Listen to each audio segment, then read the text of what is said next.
Good morning mga auntie! Welcome back for today's video.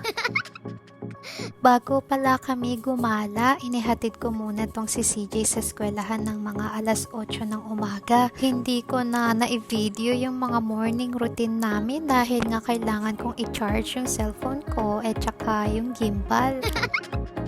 Nagpunta pala kami dito sa Grand Falls, mga 1 hour and 5 minutes din ang biyahe from Woodstock. Ang last na punta ko dito, 2022 pa and may snow, so hindi ko din talaga na-enjoy yung mga time na yun. Akalain mo yun, babalikan ko pala itong lugar na to, nakasama ko si Josawa.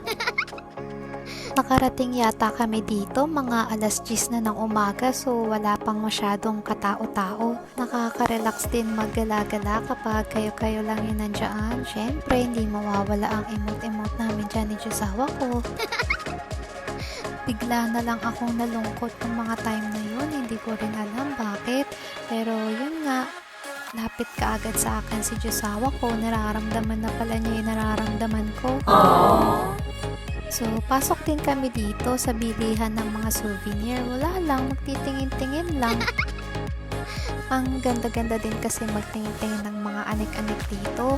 Mahilig pa kayo auntie sa mga ganito, sa mga souvenir ng Canada? Actually, ako hindi masyado. Hindi ko bet magbibili ng mga Canada, yung mga ganyan ba? Parang feeling kasi nagsasayang ako ng pera. Ako lang ba yun? Sa 3 taon ata namin ni CJ dito sa Canada, parang isa lang yung nabili namin sa ganyan. Nova Scotia jacket pa dahil nga kailangan namin mag-jacket nung time na naggala rin kami dati doon. Lamig na lamig kaming mag-ina, so no choice ako, kailangan kong bumili ng jacket namin mag-ina. Alam ko na yung mga nasa isip ninyo mga auntie. Alam ko, oo na, sige, nakuripot na ako kaya iihi na lang tayo. Kaya wag na wag ninyong kakalimutan na maghugas ha pagkatapos umihi sa banyo. Pansin nyo ba yung mga puno ngayon mga auntie? Palabong na sila ng palabong kasi malapit na nga ang mag-summer. Painit na nga rin ang painit dito. So ayun na nga, pagkatapos namin mag Grand Falls, dumiretso na kami ng Heartland. Since pauwi na rin naman sa amin yun, kaya dinaan na rin namin yun para makapagpa-picture. 1 oras din ang drive namin papunta naman dito sa Heartland, and then pagkatapos nun, yung bahay namin is like 20 minutes pa uwi na ng Woodstock. Kung naghahanap kayo ng malalaking building, pues wala po kayo makikita dito sa Atlantic na New Brunswick. Makikita nyo lang talaga is bulubundukin at mahabang lake. Kaya nyo ba tumira sa mga ganyan ante? Layo-layo yung bahay, wala kang kapitbahay, pero ang lalaki ng mga bahay, ang gaganda pa.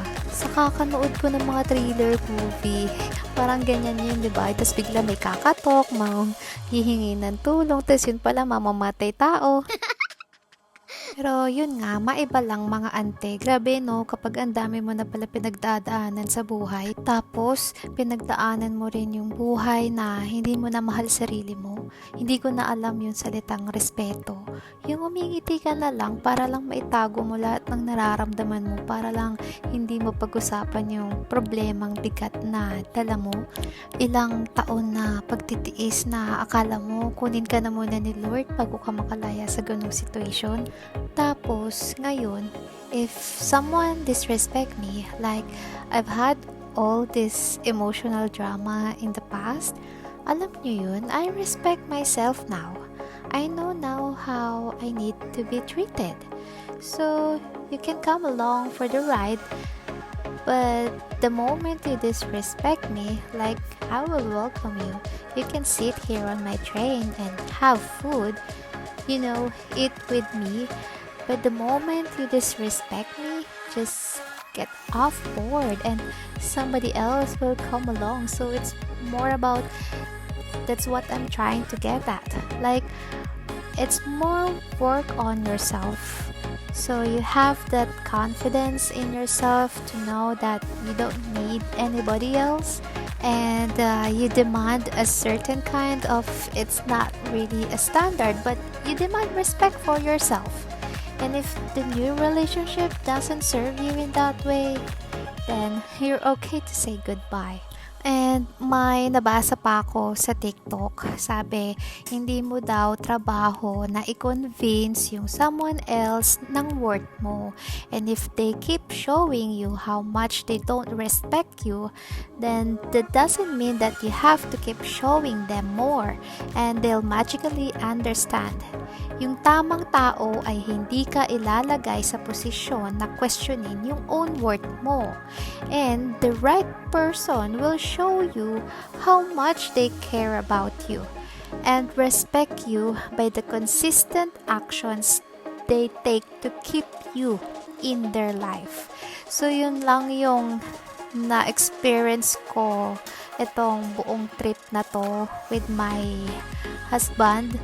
So yun lang. Ewan ko kung nagigets niyo yung gusto kong i-point sa video ito. But thank you for watching mga ante and hope to see you on the next vlog.